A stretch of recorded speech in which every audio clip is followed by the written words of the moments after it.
Alright, here we have a Punchout, and this is from Scott Stilphen. And looks like we have some video issues. We got some plat action going on here. Let me switch over to the other monitor. So as you can see, not too much going on here. Looks like we have a sync issue at the least. And sync is actually generated on the video PCB, which is the middle one here. And then it's kind of distributed to the other various PCBs through the rear connectors here. I believe it's P4, which is this guy right here. And so we'll take a look at him.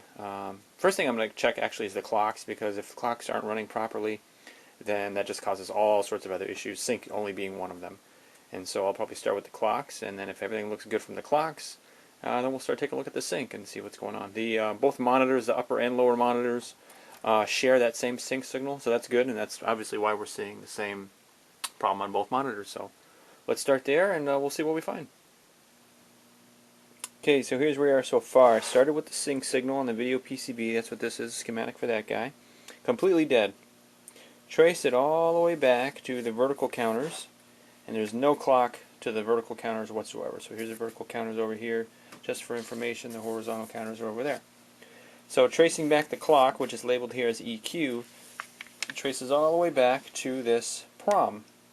And they're using this for like a control logic, basically, depending on what the horizontal count is. They can kick off these different control signals to the rest of the logic.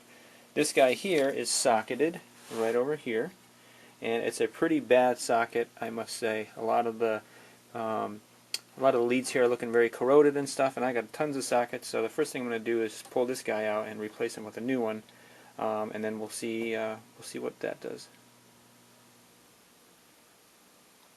So that's where we are now. Got our sync issue resolved. And it was definitely that guy.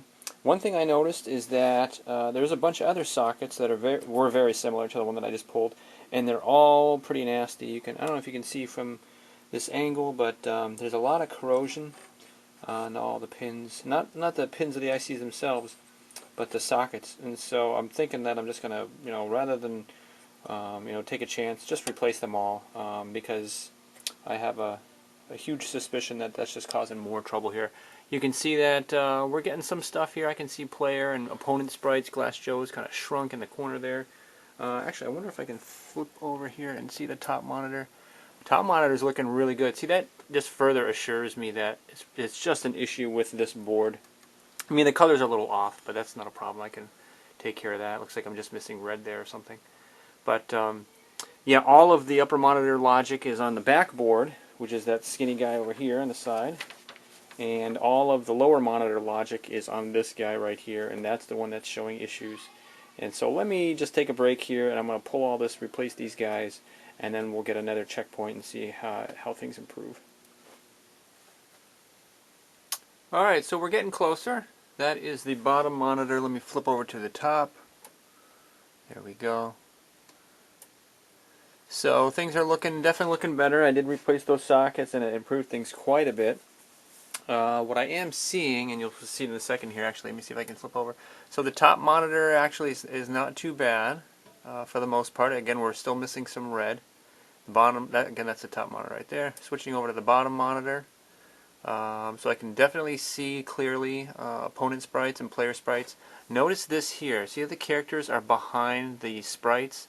There's some logic that basically, when it renders the screen, it's always looking at characters versus sprites. And if character data is present, even though there's sprite data also present, it'll overlay the characters on top of the sprites, and it's not doing that here. That's just simply a mux on the board. So that gives me something to look at. Another thing that I'm noticing is that even though the player and opponent sprites are in pretty good shape, all the background characters, the people, the audience here in the ring, is all messed up. And that is all on this back PCB. It's probably why they call it the back PCB, because it handles all the background characters. And so there's 4 proms here, or EPROMs I should say, that hold character data. These 2 guys here, I believe, are for the audience, like we were seeing there, and these 2 are for all the characters and the graphics that relate to the top monitor. And you can kind of see that in the schematics here.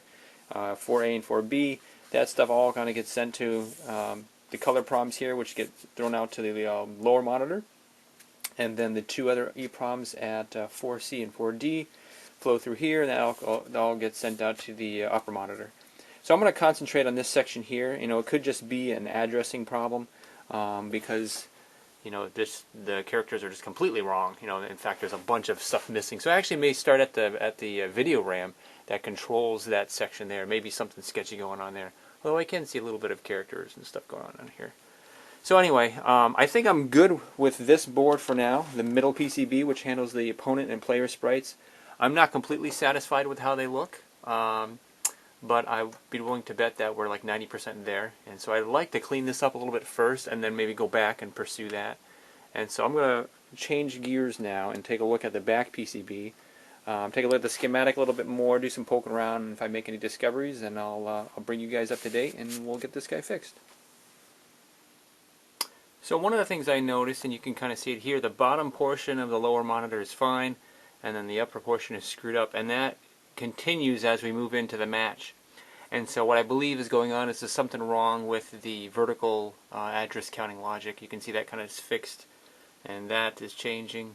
And yeah, there you go. See, the whole upper half background is remaining constant while everything down here is changing. Now, I'm tend to believe that it's something with the RAM. Probably in this section here, I believe this RAM drives the characters for the lower display, and then this small RAM here drives the characters for the upper display. And you have horizontal and vertical address counters that kind of interface with that, and you know, put contents in there which point to actual characters or sprites in the case of the video PCB, so that they're sent out at the screen. So that's where I'm going to start poking around. I'm pretty sure there's something going on with the vertical address counters. Probably the most significant one. Because when the most significant one is a 0, it means it hasn't worked its way down halfway of the board, and then when it toggles to a 1, it finishes up. So let me poke around there and we'll find something, I'm sure. Alright, quick update. Here's what I'm seeing. So the address to the RAM, that again points to the characters and stuff for the lower monitor, comes from two sources. It comes from the vertical counters, which is over here, and it comes from the DMA address, which is up here. And I'll probably do a separate video to explain what DMA is all about, because just about every Nintendo board set I've ever worked on uses DMA, and so it'd be a good idea to kind of just educate you guys on how that works.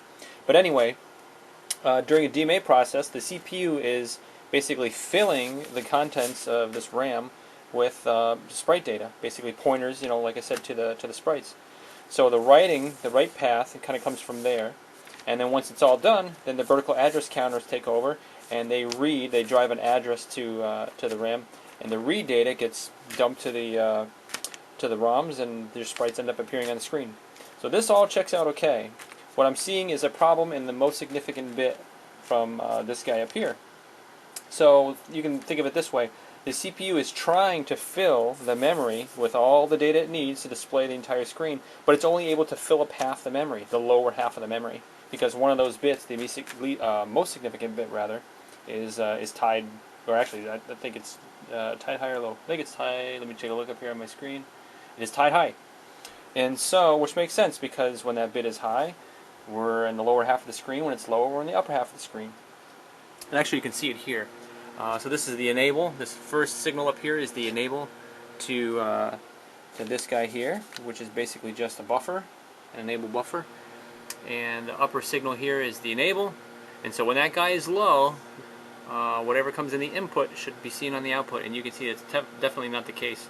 Here it's kind of counting up and down, and this guy is just staying pegged high. And so I'm going to pull this guy. I believe it's 2K. And this should clean up, and then hopefully we'll be able to see the rest of our screen here, because we're only seeing the bottom half. Alrighty, so I replaced that guy. Where was it? Down here, I believe. And things are looking much better.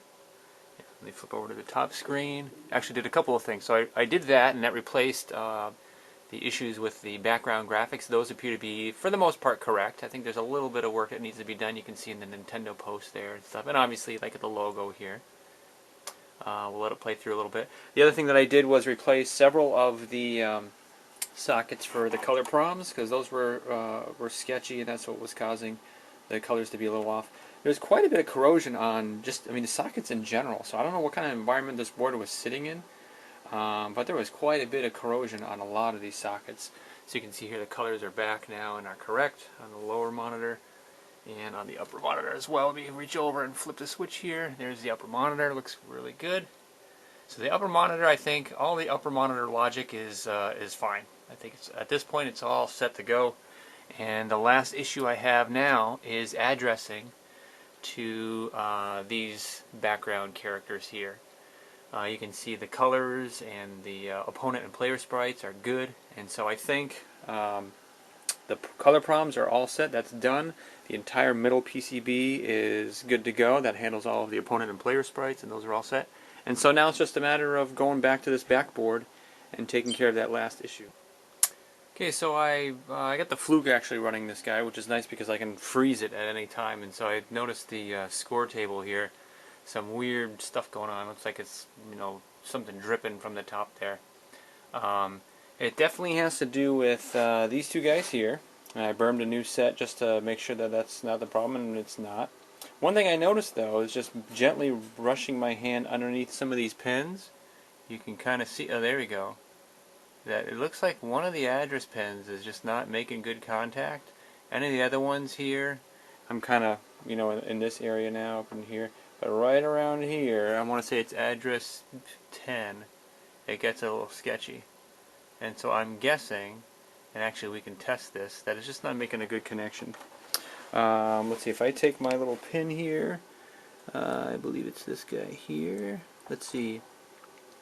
Address 10 is pin 25, 28, 27, 26, 25. I'm sorry, no, it's 23, right?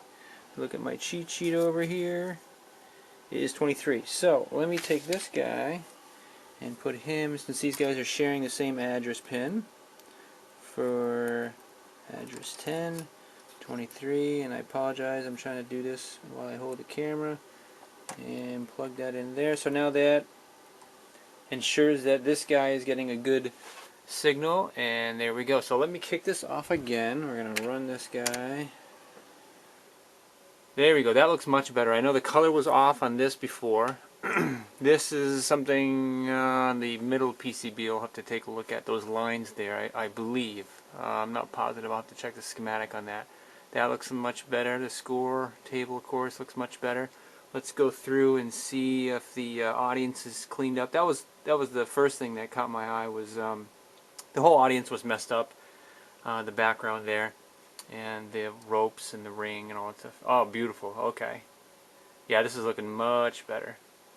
Awesome. Okay, so it looks like we're down to, graphics-wise, we're down to that one last issue, which is the splash screen. Now, let me just kick this off again, and let me flip to the other screen.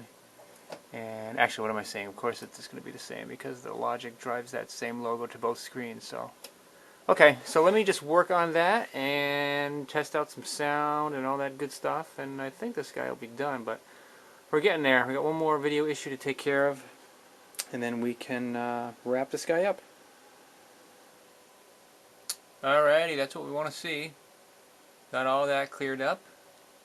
Yeah, just another socket issue. I mean, there's a ton of issues with these sockets and with the leads on these EPROMs in general, so had to replace a couple of them and completely go through and clean the legs on the rest of these guys. But I think we're in good shape. So I'm going to let this, oh, you really can't see with the glare, sorry about that. Anyway, I'm going to let it play through, and I'm going to make sure that the sound is working and the music as well, the speech and all that good stuff. Obviously that's all cleaned up, and yeah, it's looking pretty good. So let me just go through those last few things, and this guy should be good to go. Well, we have no sound. As you can see, I coined up the game, and I'm waiting here to hear some music, and no music. I do have speech, however. I coined up the game and let it play through, and I could hear it announce what's his face, Glass Joe, and but still no music. Now, music is generated by this guy here, and speech by this guy here. So it's in this area. There's some logic that controls that guy. Basically, from the CPU will give the Z80 CPU will give cues to the music processor when it wants to play certain sounds and what's not. I'm not seeing that, so I got to trace that back. There's a bunch of address decoding logic that kind of drives that, and so that's kind of where I'm poking right now. But it shouldn't be long. Hopefully, I'll be able to just work my way backwards here and find out what's going on. There we go. Much better. Can you guess what it was? Of course, another socket. I have to say this is probably the worst board that I've ever looked at with respect to sockets. I've replaced tons of sockets on this thing, too many to count, on all three PCBs, but I think we're there. I think everything is all set. The sound is good. The speech, music, graphics on both upper and lower are beautiful. And I think that is a wrap, folks. We're going to send this one out, and we'll catch you on the next one.